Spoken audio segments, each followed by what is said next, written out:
विदर्भातली सर्वात मोठी यात्रा महोत्सव भरतो ती म्हणजे अमरावती जिल्ह्यातील बहिरम या ठिकाणी या यात्रा महोत्सवामध्ये एक महिना तब्बल महाराष्ट्रासह विविध राज्यातून बहिरम बाबाचे भक्तगण दर्शनासाठी येत असतात।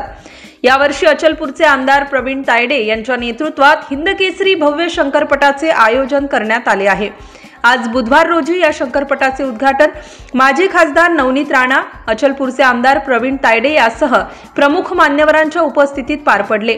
या शंकरपाळ्याच्या उद्घाटन प्रसंगी भाजपा, युवा स्वाभिमान पार्टी व मित्रपक्षासह यात्रेकरूंची मोठ्या प्रमाणात गर्दी पाहायला मिळाली।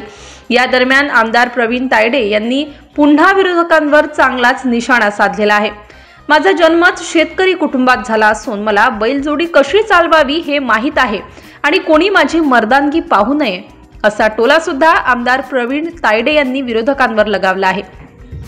बहिरम येथे 3 दिवस हा शंकरपट चालणार असून जास्तीत जास्त पटप्रेमींनी शंकरपट पाहण्यासाठी आवर्जून उपस्थित राहावे असे आवाहन सुद्धा आयोजकांच्या वतीने करण्यात आले आहे।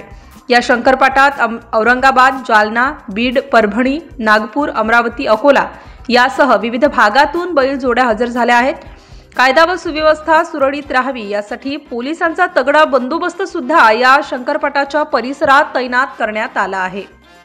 या ठिकाणी भरला जाते आणि या यात्रेमध्ये नुकतीच अचलपूर मतदारसंघाचे आमदार प्रवीण तायडे यांच्या नेतृत्वात या ठिकाणी शंकरपटाचे आयोजन करण्यात आले होते। आज प्रवीण तायडे यांनी शंकरपट हाकलून या उद्घाटन सुद्धा केले आहे। काय सांगाल, आज आपण शंकरपटाचं उद्घाटन केलेलं आहे, प्रथमच शंकरपट या ठिकाणी भरवलं? हो, प्रथमच शंकरपट भरवला जरी असला तर त्याला अतिशय प्रचंड प्रमाणात प्रतिसाद मिळत आहे। जवळपास सांगली, सातारा, बैतूल, मध्य प्रदेशातून बऱ्याचशा जोड्या, पश्चिम महाराष्ट्रातून बऱ्याचशा जोड्या, उत्तर महाराष्ट्रातून बऱ्याचशा जोड्या या इथे आलेल्या मुक्कामी आहे आणि आज उद्या पण जोड्या भरपूर प्रमाणात येतील आणि नामांकित बैलजोड्या येतील एवढं मात्र निश्चित। आपल्याला चॅलेंज केलेलं होतं की बा शंकरपट म्हणजे बैलजोडी हाकलून दाखवा आणि आज आपण बैलजोडी हाकलून सुद्धा दाखवली। मला तर काही ऐकावत नाही असं चॅलेंज कसं आहे। मी आधीच सांगितलेलं आहे, घोड्याच्या अगोदर घोड्याचे जीन उडत असतात। मी हाराचा कास्तकार आहे, मी फवारा मारलेला आहे, मी टिपण हाकललेली आहे, मी फवारा मारलेला आहे, फवाऱ्याला पाणी दिलेलं आहे। आता मी कास्तकाराचा पोरगा आहे, बोट हाकलला म्हणजे आता पहिल्यांदा हाकलला, आता दुसऱ्या वेळ नाही हाकलू, भाऊ तिसऱ्या वेळ नाही हाकलू, काय असते त्याच्यात एवढं मोठं विशेष? बाया हाकलते, मग मी तर माणूस आहो, पण त्याच्यात कोणी मर्द मग म्हणत असन किंवा काही म्हणत असन तर आता किती कोण मर्द आहे? आता मर्दांनी काय बाहेर दाखवली पाहिजे काय? 4x4च्या रूम मध्ये दाखवता येते भाऊ। या गोष्टी करू नये। मी शेतकऱ्याचा पोरगा आहे, तुमच्याजवळ माझ्याजवळ म्हणजे याचा अर्थ असा नाही ना की तुम्ही भरले भावा, तुम्हाला 20 वर्ष झाले भावा, आम्हाला पहिला 2 महिने झाले जमते माझा।